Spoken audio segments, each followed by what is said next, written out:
the cold steel of a Beretta pressed into the soft skin beneath Elena's jaw, forcing her head back against the rough brick of the alleyway.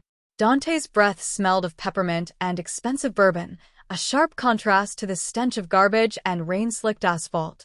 His eyes, usually a calculated slate gray, burned with a frantic, rhythmic pulse. He didn't blink. He didn't even seem to breathe. With his free hand, he reached into her trench coat and pulled out the slim, encrypted hard drive she had lived and breathed for the last 84 days. 12 weeks, Elena, he whispered, the sound vibrating against her skin. I watched you drink coffee. I watched you sleep. I even watched you cry at your mother's grave. All while you were holding the rope they're going to use to hang me. 3 months ago, I was a ghost in the halls of the Moretti firm, a temporary paralegal with a fake social security number and a singular, jagged purpose.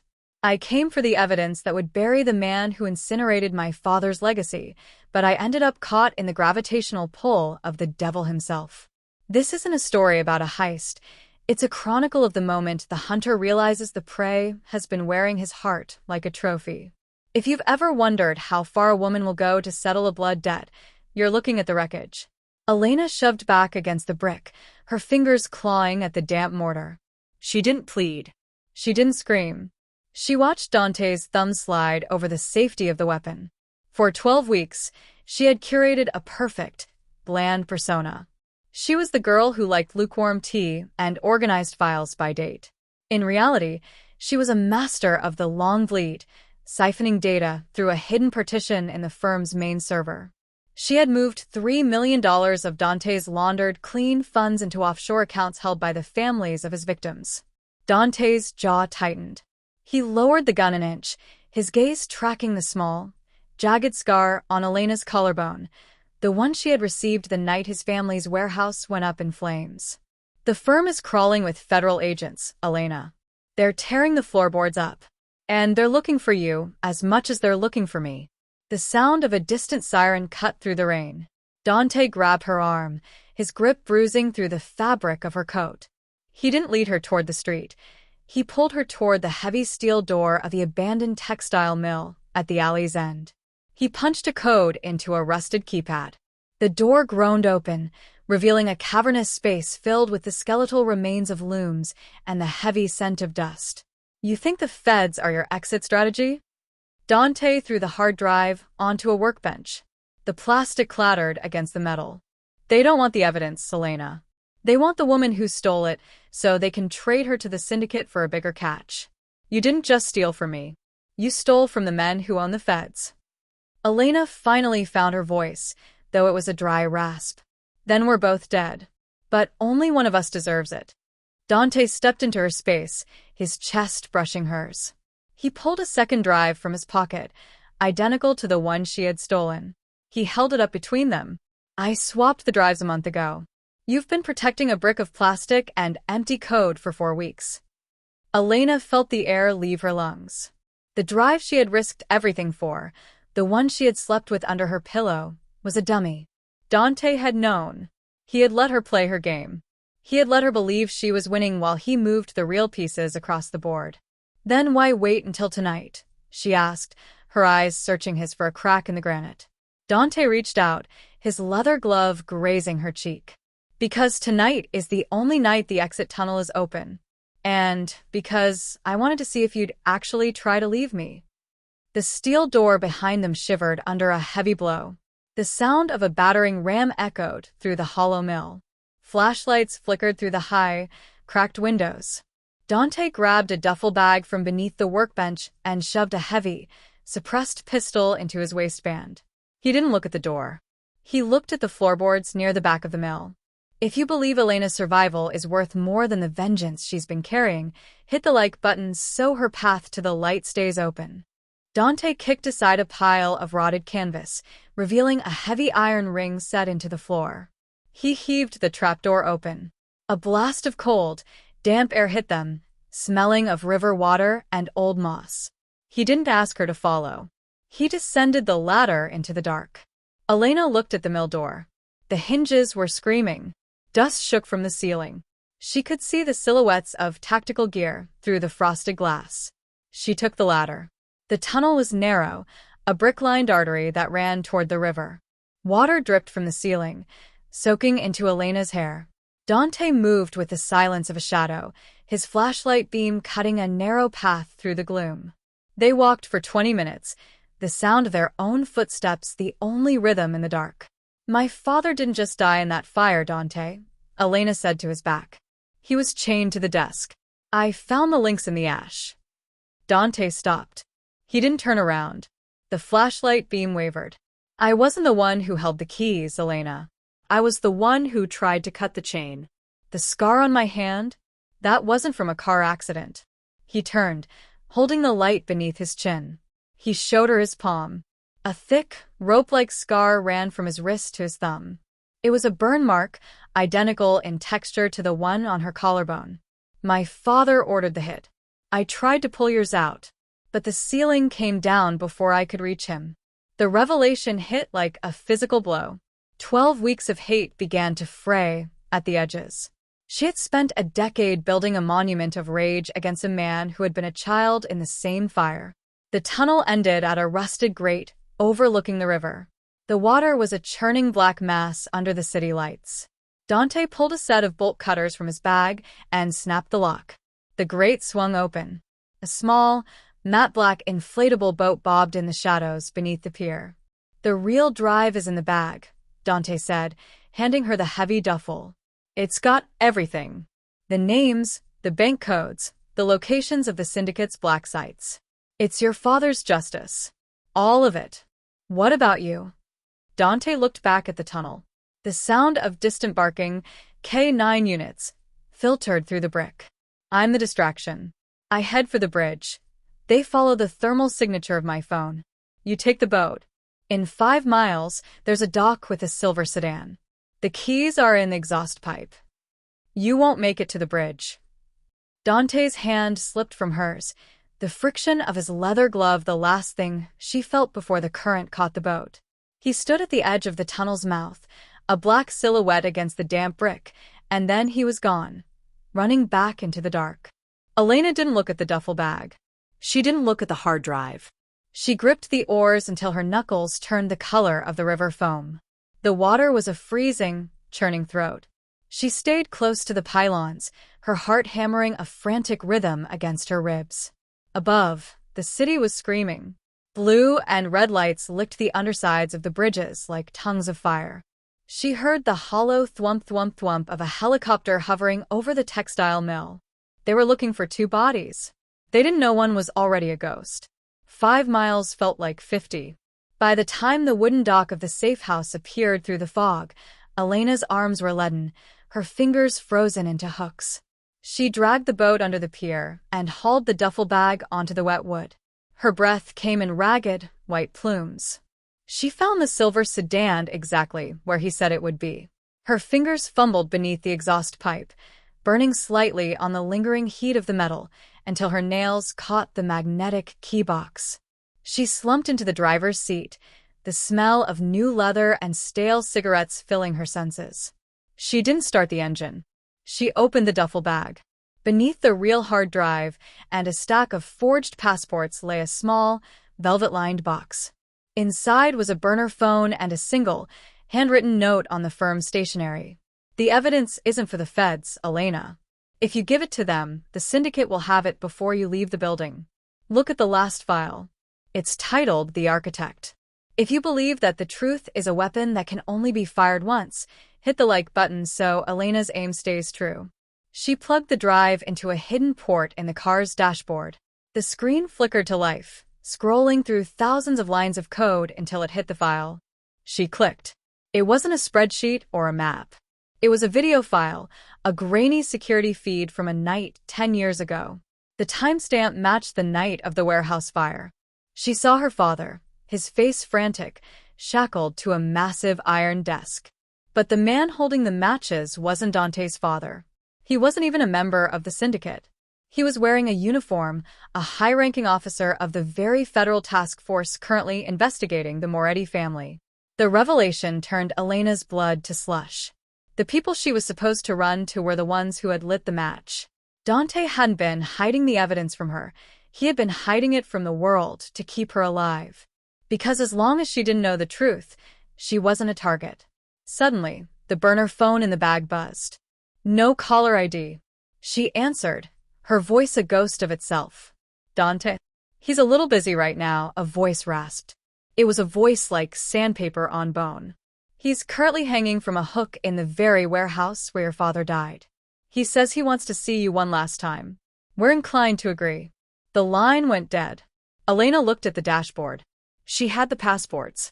She had the money. She had the evidence that could burn the entire city's power structure to the ground. She could drive north, cross the border, and be a new person by noon. She put the car in gear and slammed the shifter into reverse. She didn't head north. She headed back toward the smoke. The warehouse district was a graveyard of rusted corrugated iron and broken windows. Elena parked 3 blocks away and moved through the shadows, the suppressed pistol heavy in her hand. She didn't move like a paralegal. She moved like the girl who had spent a decade studying the blueprints of her own trauma. She found the entrance to Warehouse 14, the rebuilt site. It was silent, but the air tasted of ozone. She slipped through a side vent, her boots silent on the steel catwalks. Below, in a circle of harsh halogen light, she saw him. Dante was suspended by his wrists, his white shirt torn and stained with a map of red. His head hung low, but his chest was moving, shallow, rhythmic hitches. Standing in front of him was Agent Miller, the man from the video. He was holding a blowtorch, the blue flame hissing softly. "Where is she, Dante?" Miller asked, his voice calm, almost bored.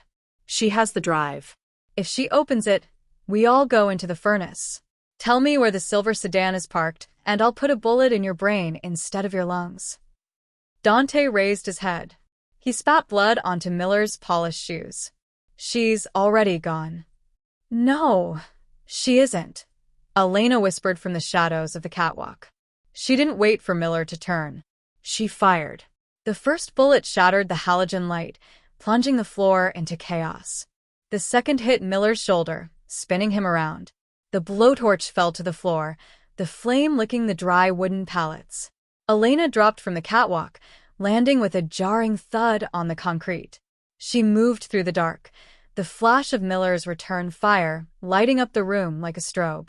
She wasn't aiming for him. She was aiming for the chains. Clang. The first shackle snapped. Clang. The second. Dante hit the floor hard.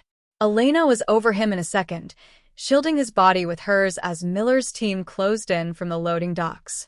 "I told you to run," Dante hissed, his hand fumbling for her coat. "I'm a slow learner," she replied, jamming a fresh magazine into the pistol. "If you believe that some bonds are forged in the very fire meant to destroy them, drop a like, so the algorithm knows the story isn't over." The warehouse was beginning to breathe fire. The blowtorch had ignited a stack of chemical drums, and thick, yellow smoke was curling toward the ceiling. Elena hauled Dante to his feet, his arm draped over her shoulder. They moved toward the back exit, the sound of Miller's men shouting through the haze. "The back door is pinned," Dante coughed, his weight dragging her down. "We have to go through the basement. The old tunnel." "The one where my father died?" Elena asked, her eyes stinging from the smoke. "The one where we finish it," Dante said. They reached the heavy iron trapdoor. As Elena heaved it open, a bullet grazed her ear, drawing a line of fire across her temple. She spun and fired 3 times into the smoke. A scream echoed back, followed by the heavy thud of a body. She didn't check who it was. She shoved Dante into the hole and tumbled in after him. The basement was a furnace. The heat from the floor above was turning the brick into an oven. They crawled through the narrow passage, the same one Dante had described 10 years ago. They reached the spot, the place where the iron desk had stood. There, pinned beneath a fallen beam from the original structure, was a skeleton. The metal desk was still there, rusted and blackened. And resting on top of it was a small, lead-lined box. He knew they were coming for him, Dante rasped, his fingers clawing at the dust. He didn't just have evidence. He had the architect's key, the physical master key to every syndicate server in the world. Elena reached for the box, her fingers trembling. This wasn't just justice. This was the power to erase the syndicate's entire existence. But the ceiling above them groaned. A massive crack spiderwebbed across the brick. "Go," Dante whispered, his strength finally failing. He slumped against the rusted desk. "Take the box. Take the drive. Give the world back to the people." "Not without you," Elena said. She grabbed his collar, her eyes burning with a fierce, protective light. "You don't get to be the hero twice, Dante. Not today." The ceiling collapsed. Dust and fire filled the chamber. For a moment, there was only the sound of roaring flames. Then, through the debris, a hand emerged. Elena, her face a mask of soot and blood, crawled out of the wreckage, dragging Dante's unconscious body by his belt. In her other hand, she gripped the lead-lined box. She didn't look back at the warehouse as it imploded into a pillar of fire. She didn't look back at the city. She walked toward the river, the weight of 1,000 secrets in her arms. The silver sedan was gone. In its place stood a fleet of black SUVs, but they weren't the feds. They were the families Dante had been siphoning money to for years. The long bleed hadn't just been a theft, it had been an investment in an army. The lead SUV opened. A woman stepped out, the mother of one of the dock workers who had died in the first fire. She looked at the bruised, bloody woman carrying the man who had saved them all. She didn't ask for the drive. She didn't ask for the money. She simply opened the back door. "Is he alive?" the woman asked. Elena looked down at Dante. His eyes flickered open, catching the first light of a new day. He looked at the box, then at her. 12 weeks, he whispered, a ghost of a smile on his lips. "And a lifetime to go," Elena replied.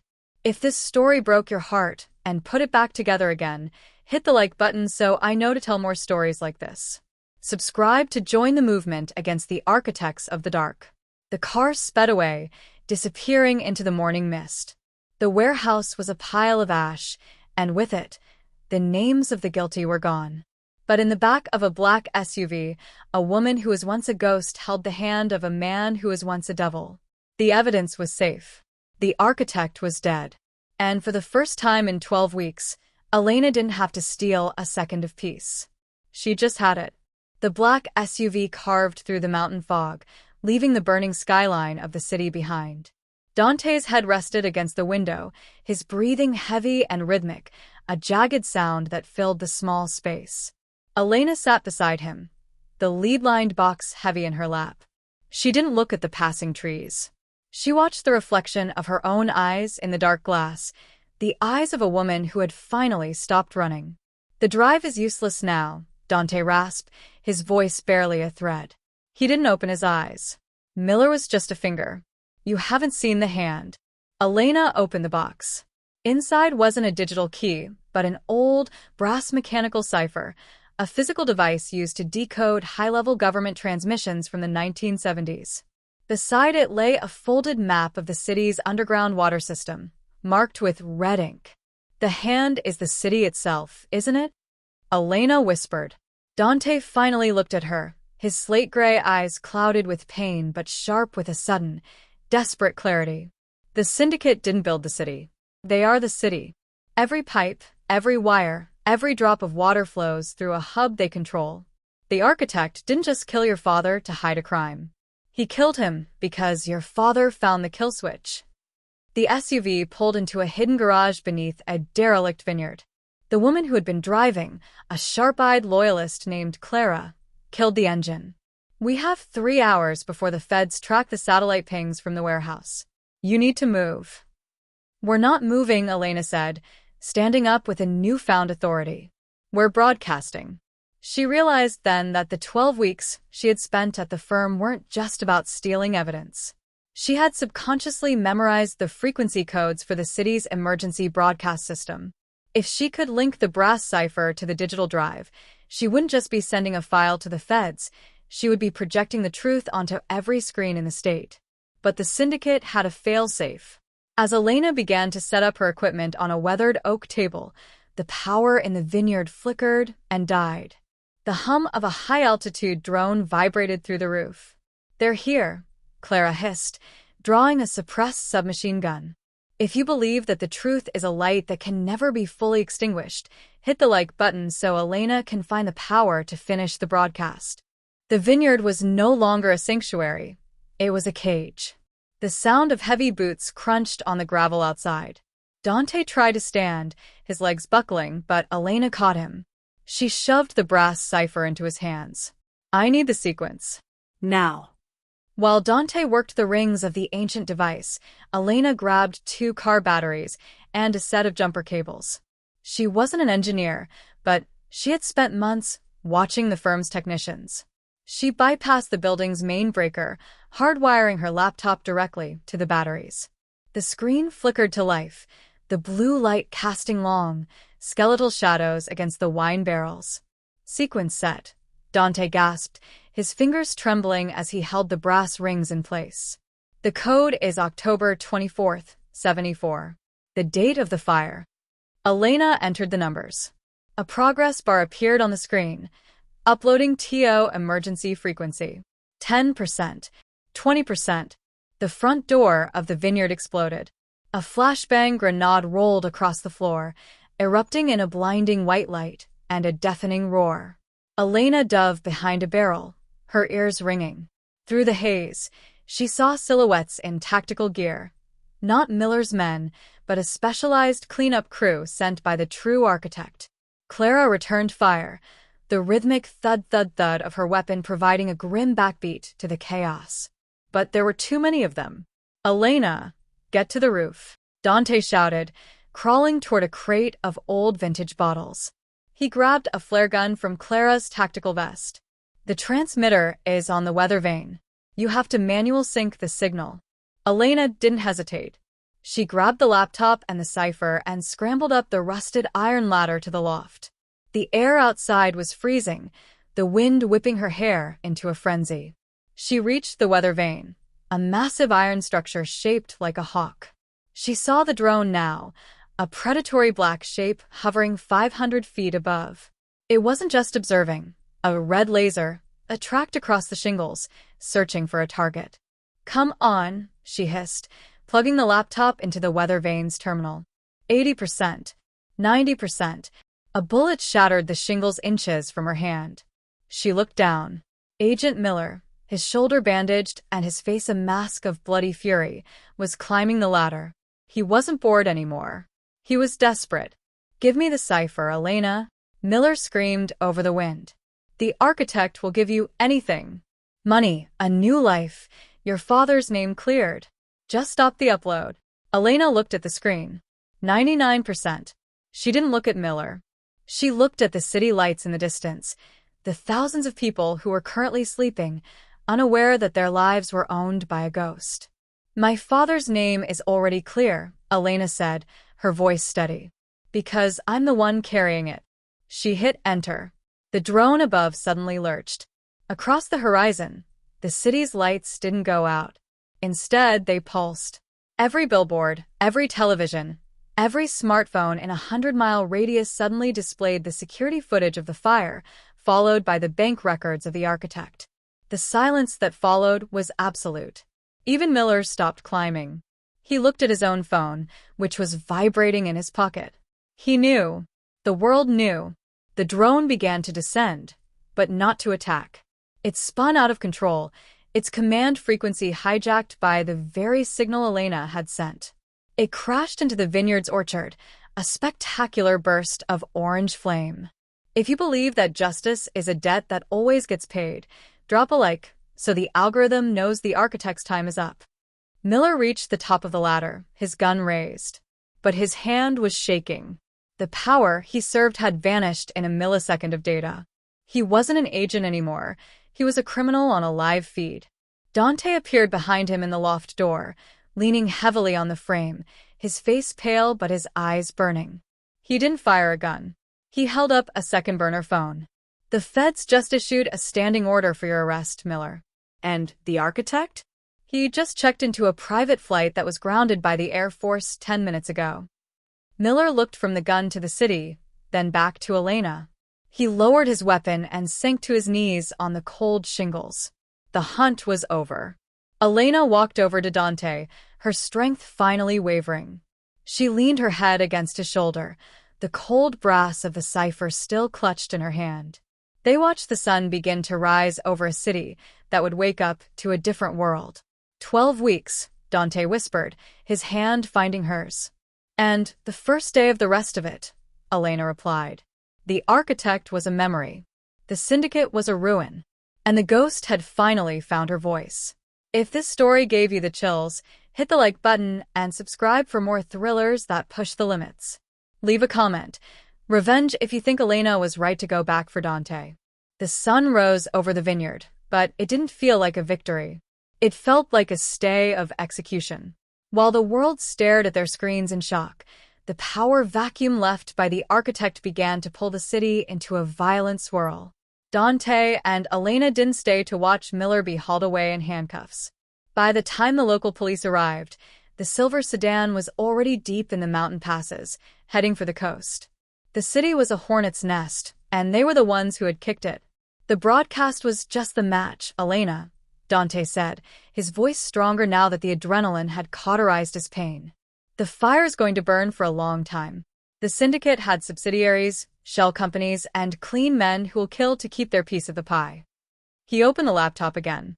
The brass cipher had unlocked a hidden partition on the hard drive, one that hadn't been broadcasted. It contained a list of 12 names. Not the thugs or the dirty agents, but the silent investors. The Council of 12. They're meeting, Elena said, her eyes fixed on the map. They have a failsafe. If the architect falls, they trigger a blackout, a complete wipe of the city's financial records.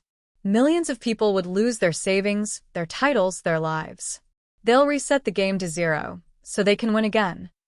If you believe that the truly powerful are the ones who hide in plain sight, hit the like button so Elena can unmask the council. The meeting was set to happen at the Iron Cathedral, an old, reinforced bank vault beneath the city's oldest district.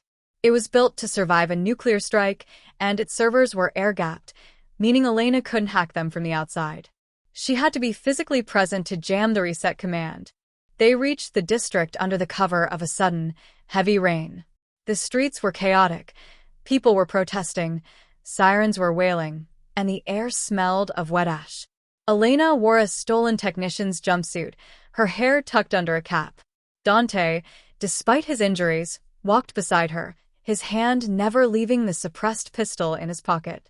12 weeks of playing the quiet paralegal, Elena whispered as they reached the vault service entrance. Let's see if I can play a ghost for 12 minutes. The descent into the Iron Cathedral was a journey through the city's literal foundations. The walls were 5 feet of reinforced concrete, and the air was chilled to protect the massive server banks. As they reached the final corridor, they saw them, the council. They weren't monsters. They were men and women in tailored suits, looking at their watches with cold, bureaucratic boredom. Initiate the wipe, the man at the head of the table said. He was a former judge Elena recognized from her father's old case files. We start again from the ashes. Elena didn't wait for the order to be finished. She stepped into the room, not with a gun, but with the brass cipher held high. The architect is dead, she announced, her voice echoing off the steel walls. And his keys belong to me. The council didn't panic. They looked at her with a chilling, clinical curiosity. The keys only work if there's a lock to turn, Miss Moretti, the judge said. By the time you reach that terminal, the city's history will be gone. You'll be standing in a room with 12 people who have no records, no crimes, and all the gold. If you think the law is just a story the powerful tell the weak, drop a like so the algorithm knows the truth is coming for the council. Dante moved like a blur. He didn't aim for the council, he aimed for the server's cooling pipes. 3 shots rang out, and high-pressure liquid nitrogen erupted into the room, creating a blinding white fog of sub-zero gas. In the chaos, Elena lunged for the terminal. Her fingers were flying across the keys, the brass cipher vibrating in its port as it fought the vault's encryption. The judge tried to reach for a hidden alarm, but Elena was faster. She didn't just stop the wipe, she redirected it. You wanted a reset? Elena hissed, her eyes glowing in the blue light of the monitor. I'm giving you one. But I'm only resetting the accounts on this list. Your personal wealth, your offshore holdings, your clean lives. It's all going to the families of the warehouse fire. Uploading.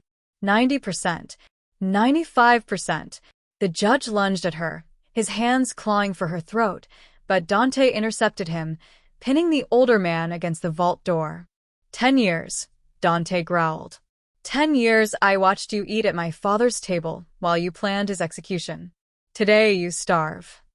Complete.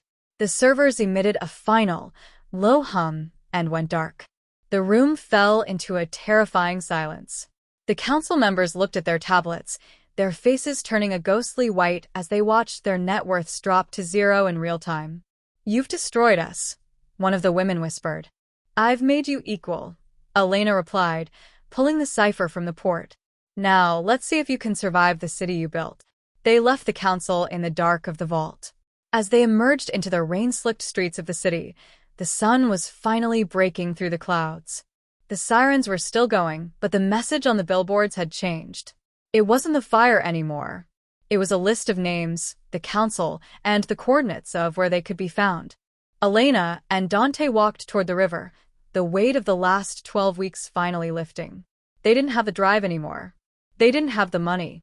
They just had the morning. What now? Dante asked, his hand finding hers. Elena looked at the river, the same one that had nearly swallowed her. It looked different today. It looked like a path. Now, she said, we go find the people who don't have a voice. And we give them one. The paralegal was gone. The ghost had found her home. And the fire was finally out. Subscribe if you want to see Elena and Dante's next mission to take down the global shadows. If this story taught you that no vault is strong enough to hold the truth, hit the like button and leave a done in the comments.